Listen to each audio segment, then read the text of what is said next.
Hello বন্ধুরা, দেবী চৌধুরানী থেকে সোজা ছোট পর্দার মোহর হয়ে ওঠার পথ অতটাও সহজে ছিল না।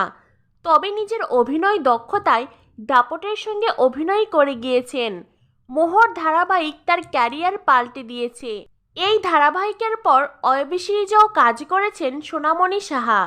সোনামণি সাহাকে শেষ দেখা যায় স্টার জলসার এক্কা দোক্কা ধারাবাহিকে। অভিনেতা সপ্তর্ষি মৌলিক এবং অভিনেতা প্রতীক সেনের বিপরীতে তাকে দেখা গিয়েছিল। দর্শক মহলে প্রতীক এবং সোনামণির জুটির আলাদা একটা ক্রেজ রয়েছে।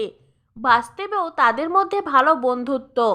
তবে তাদের অনুরাগীরাও চান বাস্তবেও তারা একসঙ্গে জুটি বাঁধুক। সেটা সম্ভব হবে কিনা ভবিষ্যৎ বলবে। তবে চারিদিকে বিয়ের সানাই, একের পর এক ছোট পর্দার তারকারা বিয়ে সারছেন। সোনামণি সাহা কবে বিয়ে করছেন?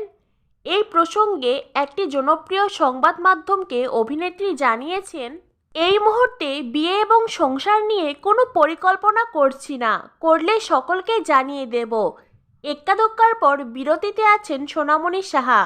তাই তিনি আরও বলেন, আমাদের তো বিরতি আসে না। কাজ করি যখন চিত্রনাট্যই পড়ি বেশিরভাগ, বই পড়ার সময় পাই না। ফলে এই সময়টুকু চুটিয়ে বই পড়ছি। আর ছবি আঁকতে খুবই ভালোবাসি আমি।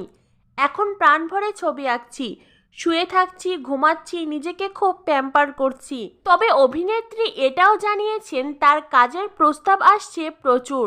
তো বন্ধুরা, আমাদের মহারানী তো ঠিক করে উঠতে পারছেন না তিনি কোন কাজে ফিরবেন। আর এদিকে মহারানীকে নতুন রূপের টিভি পর্দায় দেখার জন্য আমরা তো চাতক পাখির মতন অপেক্ষা করে আছি। কি বন্ধুরা, ঠিক তো?